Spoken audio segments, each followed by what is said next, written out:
డొల్ల మాట, వీళ్ళు చెప్పిన ప్రతి హామీ డొల్ల హామీ అని మీకు అర్థమైతే తప్పకుండా స్థానిక సంస్థల్లో తగిన విధంగా తీర్పునియండి. వీళ్ళకు బుద్ధి చెప్పండి. వీళ్ళు చేసిన మోసానికి కర్రు కాల్చి వాత పెట్టండి.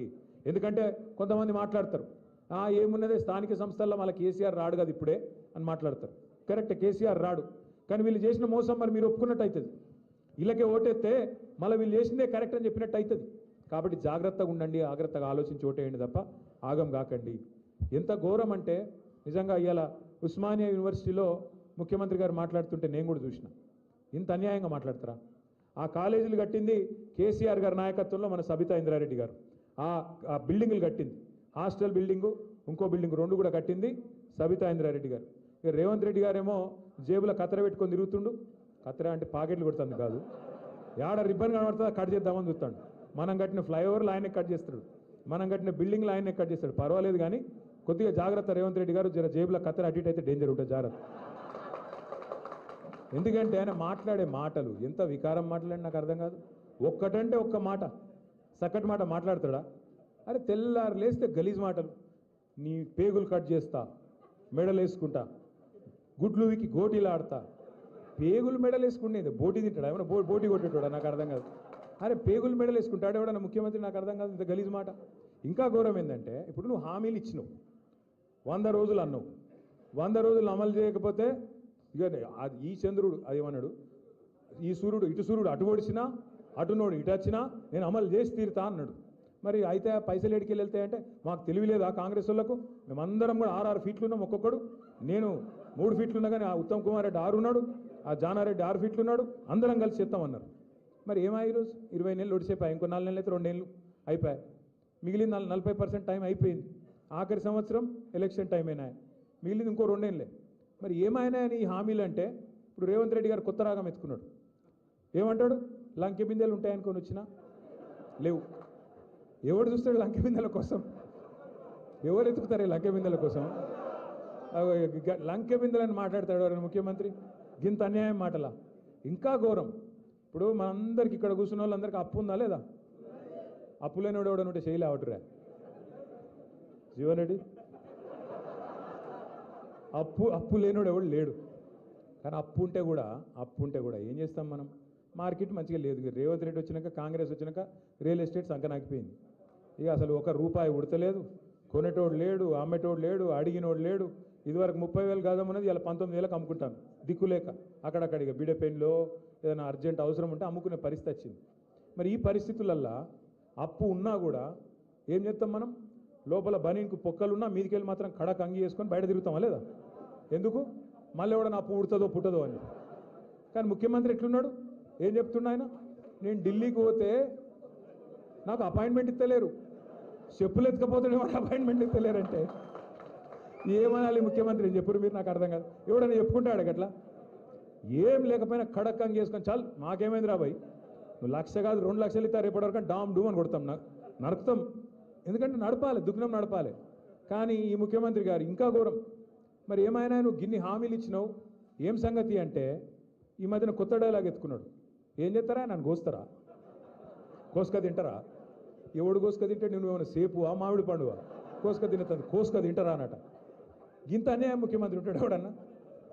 అంత విచిత్రం అనిపిస్తుంది నాకు. ఈ ముఖ్యమంత్రి లెక్కలేడు. మేము కూడా చూసినాం, ఎన్టీ రామారావుని చూసినాం, రాజశేఖర రెడ్డి గారిని చూసినాం, చంద్రబాబు నాయుడు గారిని చూసినాం, కేసీఆర్ గారిని చూసినాం, ఇక ఈయనని చూస్తున్నాం. ఇప్పుడు ఏం చేయాలి? ఇక నిజానికి ఇవాళ మీకంటే నాకంటే ఊళ్ళలో ఉన్న వాళ్ళకి కోపం ఎక్కువ వస్తుంది. నాకు ఈ మధ్యన మన వాళ్ళు అందరూ చెప్తాను, అన్నా నువ్వు జర తిట్టకే ఎక్కువ అని చెప్తాను. అంటే నేనెందుకు తిడతారా పోయి, నాకేం కర్మ ఆయన తిట్టేది, నాకు అవసరమే లేదు. కానీ మన నాయకుడు, తెలంగాణను సాధించిన పెద్ద మనిషి కేసీఆర్ గారిని పట్టుకొని నోటికొచ్చినట్టు తిడితే మాత్రం, కేసీఆర్ని తిడితే మాత్రం బరాబర్ ఈట్కా జవాబ్ పత్తర్సేదండి. ఇక నువ్వు మర్యాదగా మాట్లాడితే మేము కూడా మర్యాదగా మాట్లాడతాం. కానీ నువ్వు ఇట్లా అబద్ధాలు చెప్పి ఓట్లు వేయించుకొని గద్దెనెక్కి రైతులు యూరియా కోసం నన్నులాడుతుంటే నువ్వేమో సినిమా వాళ్ళతో మీటింగులు పెట్టుకుంటా, డ్రామా చేసుకుంటా, నన్ను ఏమనద్దు, నేను మాత్రం తిడతా అంటే మరి ఎందుకు పడాలి మనం? అందుకే నేను మిమ్మల్ని కోరేది ఏంటంటే, సరే ఆయన కొట్టుడద్దు, తిట్టడద్దు, ఇక మనం ఒక్కటే పని చేద్దాం ఇప్పటి నుంచి. కేవలం ఒక్కొక్క ఓటు ఆరుమూరులు అయితేనేమి, మహేశ్వరంలో అయితేనేమి, రాష్ట్రంలో ఏ మూలనైతేనేమి, ఖచ్చితంగా స్థానిక సంస్థల్లో ఒక్కొక్క ఓటు పరిగేరినట్టు ఏరుదాం, ఏరి కాంగ్రెస్ పార్టీకి బీజేపీకి బుద్ధి చెబుదాం. ఎక్కువ ఆయాసం పడే అవసరం కూడా ఏం లేదు. మీరు ఒకటే పని చేయండి. నాకు తెలుసు మీ మీద కేసులు పెడతారు, బెదిరిస్తారు పోలీసు వాళ్ళు, ఆగమాగం చేస్తారు, ఫోన్లు చేస్తారు. ఒక పోస్ట్ పెట్టగానే ఏమాయరా తమ్మి నీ ఫ్యూచర్ చెడిపోతుంది, ఎందుకు పెడుతున్నావు అని పోలీసుడు కాంగ్రెస్ కార్యకర్త కంటే ఎక్కువ వాడు ఓవర్ యాక్షన్ చేస్తాడు. మీరు ఒకటే యాద పెట్టుకోండి, మనం 10 ఏళ్ళు 2014 నుంచి 23 దాకా ఎన్నడూ కూడా ఆనాడు మన అధికార వ్యవస్థను రాజకీయం కోసం వాడుకోలేదు. ఎన్నడూ కూడా రాష్ట్ర ప్రభుత్వం గురించి, రాష్ట్ర అభివృద్ధి తప్ప ఇంకో ఆలోచన చేయలేదు. ఎట్లా నీళ్లు తేవాలి, ఎట్లా రైతుల కన్నీళ్లు దుడవాలి, ఈ ఆలోచన చేసినాం. పేదవారిని ఎట్లా కడుపులో పెట్టుకోవాలని చూసినాం తప్ప రాజకీయపరమైన ఆలోచనలు ఎక్కువ చేయలేదు. కానీ వచ్చేసారి మాత్రం ఇట్లుండం. బరాబర్ నేను కూడా చెప్తున్నా మీకు, ఇలా రేవంత్ రెడ్డి ప్రభుత్వంలో ఎవరెవరైతే ఓవర్ యాక్షన్ చేస్తున్నారో వాళ్ళందరి పేరు మీరు గుర్తుపెట్టుకొని నాకు కూడా గుర్తు చేయండి. మళ్ళా తప్పకుండా ప్రభుత్వం వస్తుంది, కేసీఆర్ గారు ముఖ్యమంత్రి అవుతారు. ఈసారి మాత్రం పోయిన దారి లెక్క మంచిగా మర్యాదతోనైతే ఉండదు వ్యవహారం. ఎవరైతే ఓవర్ యాక్షన్ చేస్తున్నారో వాళ్ళకి తప్పకుండా మీ అందరికి నేను మాటిస్తున్నా, బుద్ధి చెప్పే బాధ్యత మా అందరిది. మీరు భయపడాల్సిన అవసరం లేదు, మీరు రోడ్ల మీదకి వచ్చి కొట్లాడి కేసులు పెట్టించుకోవాల్సిన అవసరం లేదు. పేరు రాసుకోరు, అంతే. పేరు రాసుకొని పెట్టుకోండి. మీరు ఏ బుక్ కావాలంటే ఆ బుక్ పెడదాం. పింక్ బుక్ అయితే పింక్ బుక్, ఇంకో బుక్ అయితే ఇంకో బుక్ పెట్టుకుందాం, మనం కూడా చూసుకుందాం. ఆఖరికి నేను చెప్పే మాట ఒకటే, పెద్దలు జయశంకర్ సార్ ఎప్పుడు ఒక మాట చెప్తుండే, ఈ 2 పార్టీలు ఒకటి తీయరాదు ఒకటి పెట్టరాదు, దొందే. 2 కాంగ్రెస్ బీజేపీ ఇద్దరు కూడా తెలంగాణ విషయానికి వస్తే ఇద్దరు ఒకటే. 8 మంది వాళ్ళు, 8 మంది వీళ్ళు, కానీ తెలంగాణకు మిగిలింది మాత్రం 0. నిన్న చూడరాదు మీరు, యూరియా దొరకలేదు, ఏదైనా చేయండి అయ్యా అని ఒక బీజేపీ ఎంపీని అడిగారు ప్రెస్ వాళ్ళు పోయి. ఆయన ఏమంటాడు ఎరికేనా, ఆపరేషన్ సింధూర్ వల్లనట చైనాకి వెళ్ళి వచ్చుడు ఆగిందట. ఆపరేషన్ సింధూర్ జరిగింది చైనాతోనా పాకిస్తాన్తోనా? పోనీ ఆపరేషన్ సింధూర్ సరే జరిగింది నువ్వు అనుకుందాం, మరి దేశం అంతా ఉండాలి కదా యూరియా సంక్షోభం, ఒక తెలంగాణలో ఎందుకు ఉంటుంది? అంటే ఇంత తెలివి ఉన్నది వీళ్ళకు. రేవంత్ రెడ్డిని కాపాడేందుకు బీజేపీ వాళ్ళు వాడే తాపత్రయం చూడురి. ఆయన మీద ఈగ వాలద్దు, ఆయన మీద పొరపాటున కూడా ఒక మాట అనద్దు వాళ్ళు. అట్లాంటి పరిస్థితి అలా ఉన్నది. ఒక్క ఎంక్వైరీ చేయదు బీజేపీ. ఆఖరికి ఒక్క మాట చెప్పి నేను ఎందుకంటే మర్చిపోయినా, ఇది ఒక్కటి చెప్పి నేను ముగిస్తా. కాళేశ్వరం కట్టిండి కేసీఆర్ గారు. మీ నిజామాబాద్ జిల్లాలో కూడా ఉన్న ఎస్ఆర్ఎస్పీ ఆయకట్టుకు తిరిగి పునరుజ్జీవం పోసి మరి దానికి కూడా ప్రాణధారగా నిలిపిండు కేసీఆర్ గారు. కాళేశ్వరం అంటే ఒక బ్యారేజ్ కాదు, ఒక రిజర్వాయర్ కాదు. అలా 3 బ్యారేజీలు ఉన్నాయి, అలా 15 రిజర్వాయర్లు ఉన్నాయి, 19 పంపింగ్ స్టేషన్లు ఉన్నాయి, 21 సబ్ స్టేషన్లు ఉన్నాయి, 100 కిలోమీటర్ల సొరంగ మార్గం ఉన్నది, సొరంగ కాలువలు ఉన్నాయి, అట్లే 1000 కిలోమీటర్ల ప్రవాహ కాలువలు, గ్రావిటీ కాలువలు ఉన్నాయి. ఈ అన్నిటి సమాహారం దాదాపు 100 కంపోనెంట్స్ యొక్క సమాహారం కాళేశ్వరం. అందులో ఒకటి మేడిగడ్డ బ్యారేజ్.